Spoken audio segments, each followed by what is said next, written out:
Go flat for Jalen Brunson, allow him to operate at the top, 101. Brunson gets it, fires up a three.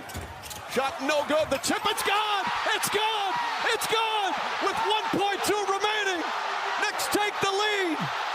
OG Anunoby, and it's 107-106. Bedlam here at the Garden.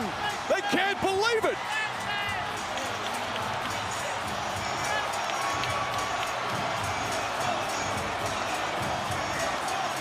Brunson's shot looked good and just came up short.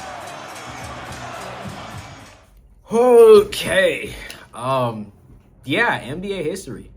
Yeah, NBA. I'm speechless. It has been like 37 minutes about since that game ended between the San Antonio Spurs and the New York Knicks. Game 4 taking place in Madison Square Garden. Do you know how bad it is? Like, there's no setup.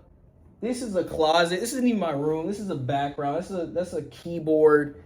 You see the air purifier. I don't know what else you see. You see like the corner of the TV over there. I'm just holding my glasses because of glare. That's why I don't have them on. But like, do you know how bad it is when for a non-podcast episode, one of us is like, you know what? Yeah, we gotta show our faces. We gotta show our faces. Yeah, I don't. Yeah, just do the intro. What's going on, guys? Welcome back to BoxInOne, a basketball podcast and content creation platform created by roischand and Joachim Powell. Cut to me, Joachim Powell, actually talking. I don't even know where to start 1,000%. I think this is a game that it felt like two games in one. You had the first game of the first half where the Spurs lead 76-49 going into halftime. They were hitting everything. 14 threes in the first half, setting a record for the NBA Finals for most three-pointers made in a first half, breaking the record the 2017 Cleveland Cavaliers set with 13 in that Game 4 against the Golden State Warriors about 9 years ago now. It's just, I don't know where to start. I don't know where to start. Like, I actually don't know where to start. Like, I keep saying that over and over and over again, but I actually don't know where to start. I'm looking at the box score right now. Julian Champagnie, 1 of 7 from 3, 2 of 9 from the field. Don't know why he was given that much of a green light. There were so many plays in the first and second half where I was like, Champagnie, if you just gave an extra pass to somebody, it was Johnson in the corner, Harper in the corner, Cass in the corner, but Julian Champagnie said, nope, I'm game 6 Clay. This is what happens.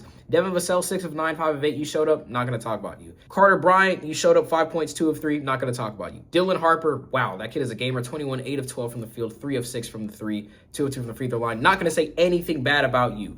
Keldon Johnson, 18 minutes, 2 points, 1 of 5. You're the 6th man of the year. You continue to be unplayable in terms of an offensive engine in this series, but I will give you credit for 4 rebounds. I think Keldon Johnson just adds another guy that can be a body on Cat.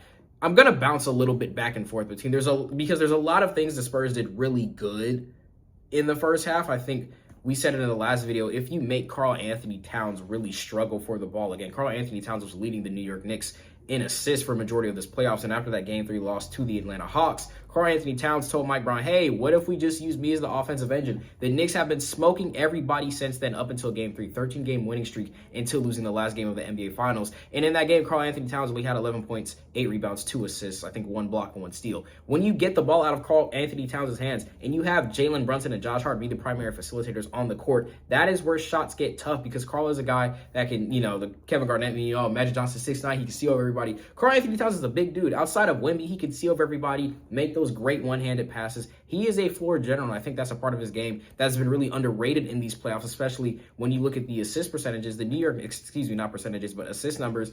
Any game the New York Knicks have above 25 assists, they've won every single game in the playoffs. The only games they've lost is when they have under 25 assists. The only exception to that is Game 3 in Philadelphia, where I believe they had 22 assists, but they still win. They went on a swept the Sixers, obviously.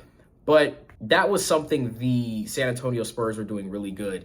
Going back to this box score, Wemby. 24 points on 25 shots. Ugh, what is that smell? 2 of 8 from the free throw line, 24-13, 3 blocks. Watching Victor Wembanyama in this playoffs has been a treat and also an infuriation. You have a guy that can do what he did against the Oklahoma City Thunder game 1, 41-24, 4 blocks. Oh my goodness, future GOAT. You have him do what he did in the first half of this game, attacking Mitchell Robinson. Even in game 3, he started 4-4 from the field. He came and attacked the post first. Wemby, every great game you have is because you start attacking in the post. And then you get comfortable. And then you're like, you know what? Yeah, I'm going to keep shooting threes. We're up 19. The Knicks are having a little bit of momentum. I'm not going to go inside when I have OG on me. Granted, OG is a physical defender. It makes it a little bit more challenging for him. But I'm not going to go inside. I'm not going to do that. I'm gonna free throw. What's the cue the Cardi song? Free throw. Free throw. Free throw.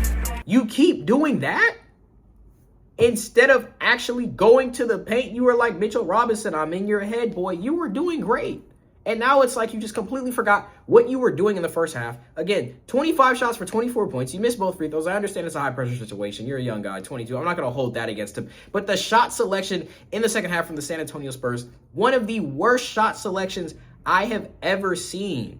If I'm going to do the math real quick here, San Antonio Spurs, you hit 14 threes in the first half. You're going about 60%. So let's just say you're 14 of 20.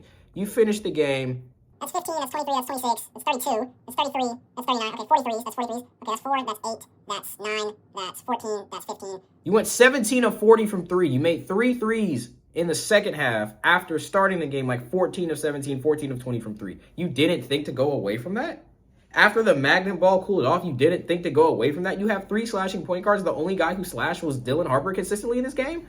Another thing, De'Aaron Fox, we're not even going to talk about what you did going for the layup against OG Anunoby.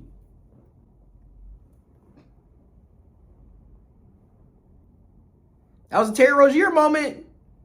That was a scary Terry moment, man. Feds looking at your account like,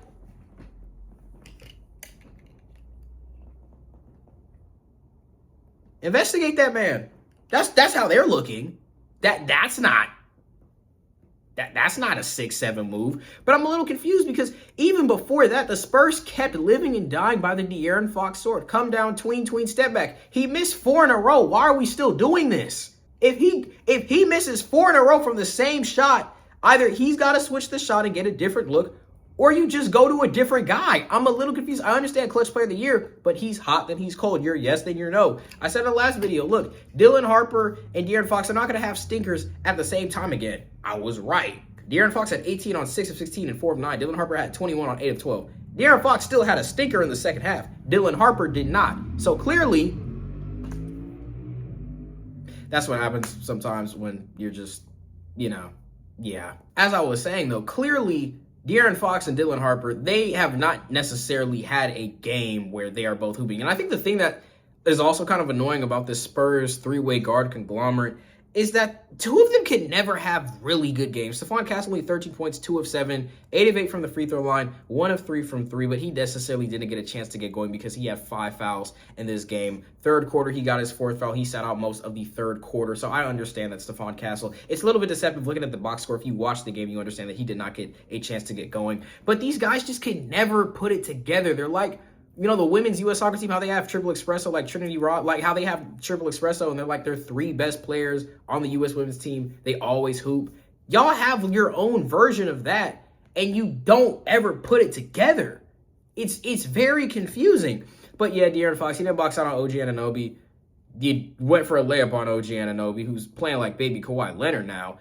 Transitioning to the Knicks, I think that's a good transition. OG Anunoby with 33 on 10 of 15, 7 of 9, 6 of 6 from the free throw line. That's incredible. Considering he had 28 last game, we said you could let OG beat you and Brunson beat you. Brunson shot Christmas, 12 of 25 for 36 points, 9 of 11 from the free throw line again. Second half, all these guys went berserk. But you can't let those 2 go. If my math is correct, they went for 69. That's kind of funny. They went for 69 points, right? On 22 of 40, you did your job defensively and just do little things like not box out. Or let Jose Alvarado go for 8 points on 3 of 4. Or let Mikal Bridges. This is the thing. I'm looking at this box score. This is just a choke. This is literally just one of the worst choke jobs in NBA history. If you look at this box score, there's no way they should have lost this game. Josh Hart, 6 points, but 8 rebounds, 6 assists, 2 steals. That's the guy that you can't be letting get in those offensive rebounds. OG with 33, he did his thing. Cat with 13 and 10 with 2. Brunson with 36. Your next leading scorer after that is Bridges with 7 and Hart with 6.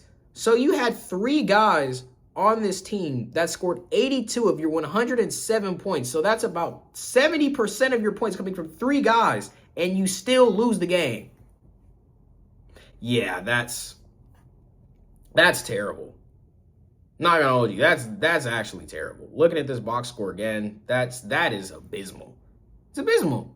Like that is quintessentially what a choke is. You're up 76-49 at the half. All your shots are falling, and you can't adjust. Again, the youth of the San Antonio Spurs shows at the worst possible times. I understand you're a young team. You don't know what impossible is. That's a great quote, Wemby. Do you know it's possible to shoot a shot other than a 3 when you're up 20? Do you know that?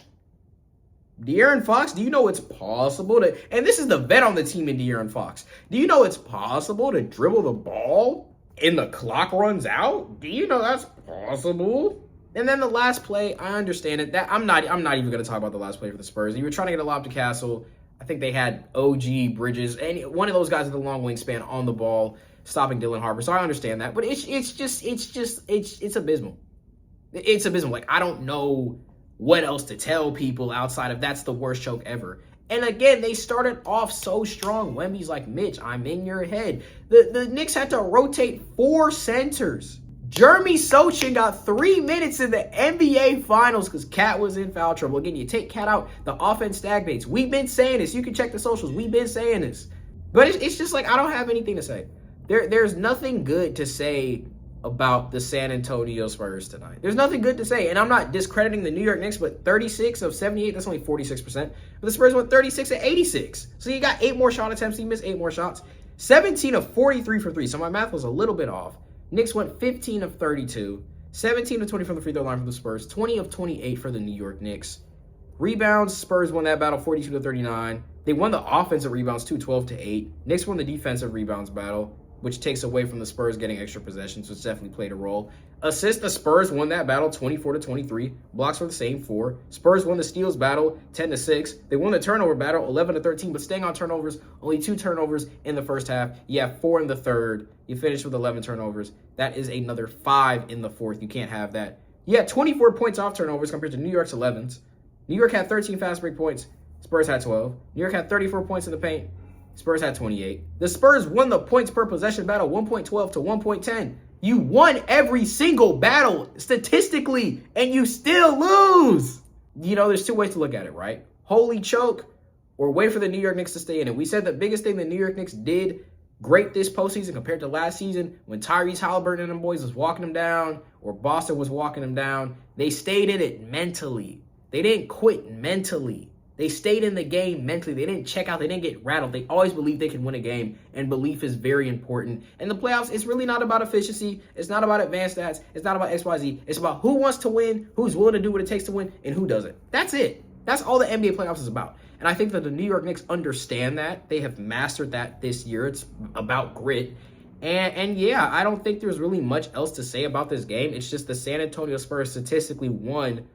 Let me do this math real quick. The San Antonio Spurs won 8 of the 11 statistical battles, and you still lose the game. That's just, like, what can you say? My hoodie's not even done. I just had to, like, show my face. It's great basketball, an amazing game to watch, I think, from not necessarily a non-fan perspective, but just from somebody observing the game. The Spurs just terrible. Mentally, you're probably going to win game 5. We didn't post our predictions for this series. I personally had Knicks in 6 based on what I saw in that Western Conference Finals from the San Antonio Spurs. Probably is going to be Knicks in 6. I expect the Spurs to at least come out game 5, have some shame, probably blow out the Knicks. Game 6, I don't see New York losing that. If it goes to 7 after this, that would be a treat as an NBA fan. I mean, last finals was also a 7-game series.